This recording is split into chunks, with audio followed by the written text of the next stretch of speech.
बिहार के मुख्यमंत्री नीतीश कुमार को लगा तगड़ा झटका। जदयू के सैकड़ों नेता भाजपा में हुए शामिल। आपको बताते चले कि पिछले दिनों उपेंद्र कुशवाहा की पार्टी जो बनाई गई थी, उपेंद्र कुशवाहा ने जो नई पार्टी बनाई थी, उसमें भी जदयू के सैकड़ों नेता शामिल हुए थे। यानी कि नीतीश की पार्टी में टूट लगातार जारी है। नीतीश की पार्टी के सैकड़ों नेता 2 दिन पहले ही उपेंद्र कुशवाहा की पार्टी में शामिल हो गए थे। वहीं आज जदयू के सैकड़ों नेता प्रतिपक्ष विजय कुमार सिन्हा के सामने सैकड़ों की संख्या में भाजपा में शामिल हो गए और उस दौरान बड़े नेता, वरिष्ठ नेता संजय मयूख भी मौजूद थे और नए जो भी लोग पार्टी में शामिल हुए हैं उन सभी को माला पहनाकर नेता प्रतिपक्ष विजय कुमार सिन्हा ने शामिल किया और स्वागत किया। जिस प्रकार से जदयू के नेता भगदड़ मचा हुआ है और जदयू के नेता दूसरे पार्टियों में शामिल हो रहे हैं, उस प्रकार से लग रहा है कि कुछ दिनों बाद जदयू में सिर्फ नीतीश कुमार ही बच जाएंगे। आपको बताते चले कि कल ही पूर्व सांसद, जदयू की पूर्व सांसद मीना सिंह ने यह कहते हुए जदयू की प्राथमिक सदस्यता से भी इस्तीफा दे दिया था कि जदयू नेता और मुख्यमंत्री नीतीश कुमार ने अपना उत्तराधिकारी जंगल राज के वारिस तेजस्वी यादव को बना दिया है। और आपको बताते चले कि महागठबंधन के चेहरा के तौर पर तेजस्वी यादव की ताजपोशी की गई है, इसलिए जदयू के कई नेता नाराज चल रहे हैं और उन्हीं में से सैकड़ों की संख्या में नेता उपेंद्र कुशवाहा की पार्टी में शामिल हो गए थे। वहीं आज भाजपा में जदयू के सैकड़ों नेता शामिल हो गए। आगे आप विजय सिन्हा नेता प्रतिपक्ष को सुनिए। बड़ी संख्या में जो खास करके पटेल समुदाय से बड़ी संख्या में आज भारतीय जनता पार्टी परिवार में सम्मिलित हुए हैं, उन सबों का अमित पटेल, गायत्री पटेल जी, अनीता पटेल जी जो जदयू के कार्यकारिणी के सदस्य रही है, नीतीश पटेल जी, दीपक पटेल जी, सुदामा पटेल जी, संस्कृति पटेल जी, यश पटेल जी, मुन्ना जी, देवेंद्र पटेल जी, अमित कुमार जी,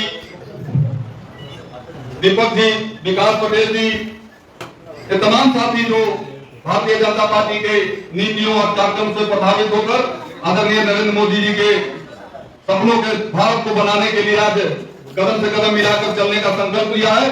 आज से आप सभी को भारतीय जनता पार्टी परिवार में आपका स्वागत है, अभिनंदन है और किसान मोर्चा की तरफ से भी आपको बहुत बहुत बधाई है कि आप भारतीय जनता पार्टी परिवार में शामिल होकर के में पार्टी को और मजबूत बनेंगे और आगे आने वाले जो 2024 का चुनाव है, तो चुनाव में भरपूर साथ देकर के केंद्र में एक बार फिर मोदी जी के नेतृत्व में मजबूत सरकार बनाकर मजबूत देश बनाने का संकल्प लेने का काम करेंगे। बहुत बहुत आप सभी का धन्यवाद। अब हम अपने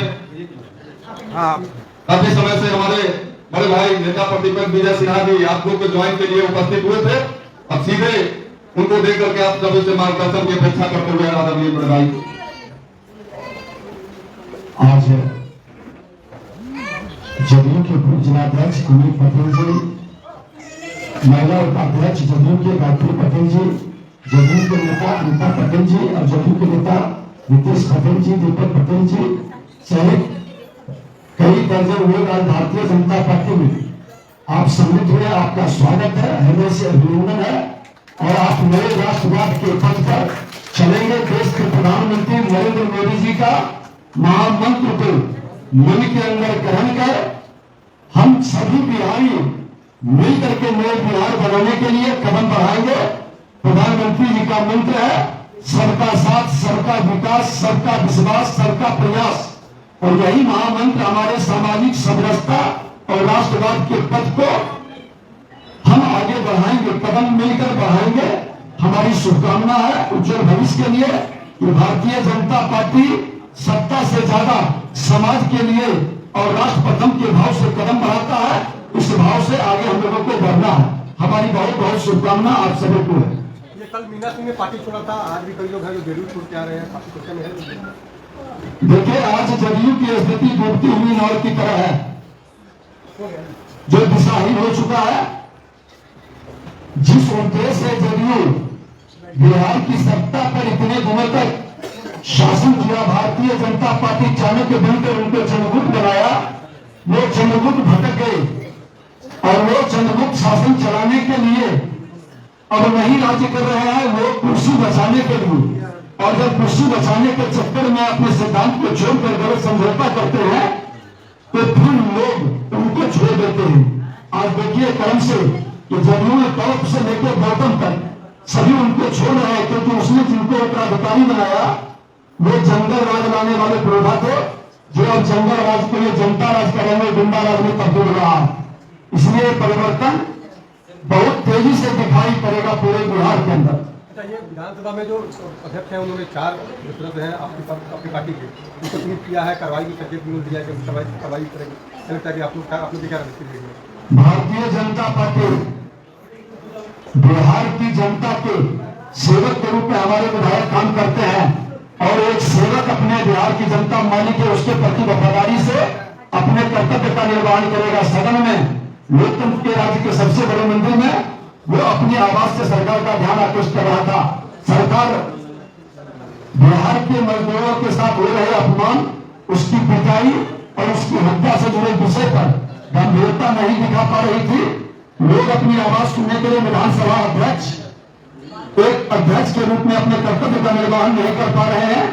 वो अपने पार्टी के एजेंडा को स्थापित कर रहे हैं और वो पार्टी के फौजी बेंच के क्रम दिखाते हो करके उनसे निर्देश प्राप्त कर करके उनकी भाषा आसन से बोलते हैं। ये कतई उचित नहीं है। उस आसन पर मैं भी बैठा था और अध्यक्ष का प्रथम कर्तव्य होता है कि सरकार सत्ताधारी दल के विधायक का संरक्षक है, लेकिन विपक्ष का संरक्षक अध्यक्ष होता है और अध्यक्ष अपनी भूमिका को ईमानदारी से निर्वहन करें तो सदन में यह स्थिति उत्पन्न न हो। हम जनता के प्रति जिम्मेवार हैं और जनता के हित की बात को करने में जो भी कार्रवाई उनको करनी है वो कर लें, लेकिन उससे पहले उस पवित्र मंदिर को, उस आसन को जिसने दूर से लौटा है, उप मुख्यमंत्री, उनके भाई और उनके विधायक आचार समिति का रिपोर्ट भी सभा पटल पर आने के लिए तैयार रखा है, उस पर तो पहले कार्रवाई करें। है हिम्मत नहीं कर पाएंगे, उस आसन की गरिमा को बढ़ाएं। पहले अपने राजद के जो नेता है उस पर कार्रवाई करके दिखाएं। राजद के विधायक वो नहीं है, बार बार हमको सदन में भी आभास कराना पड़ता है कि आप अब राजद के विधायक नहीं, आपको सदन बहुमत से सर्वसम्मति से चुना है। आप सदन के आसन पर, अध्यक्ष के आसन पर बैठे, आपकी निष्पक्षता दिखाई पड़े। सत्ताधारी दल जो देता है वो आप देते हैं, ये कतई उचित नहीं है। आपकी निष्पक्षता दिखाई पड़े। टीम गया है तमिलनाडु, आप लोगों ने पहल की, उसके बाद सरकार ने टीम भेजी। तो हमने तो कल अपनी विधानमंडल दल की कमेटी के साथ माननीय मुख्यमंत्री से मिला और उन्होंने आश्वासन भी दिया कि हम कल ही भेजेंगे मुख्य सचिव और डीजीपी को बुला करके। और हमने कहा है कि अपने जो सैनिक हैं, युवा है, जो लौटना चाहते हैं बिहार, उनको सुरक्षित लाने की व्यवस्था भी बनाई और जो घटना घटित है इसकी सत्यता की जांच भी कराइए और ऐसे परिवार को हम लोगों को राहत भी देनी चाहिए और भविष्य में किसी राज्य में इस तरह की घटना न घटित हो, यह सुनिश्चित करना सरकार की भी जिम्मेदारी है।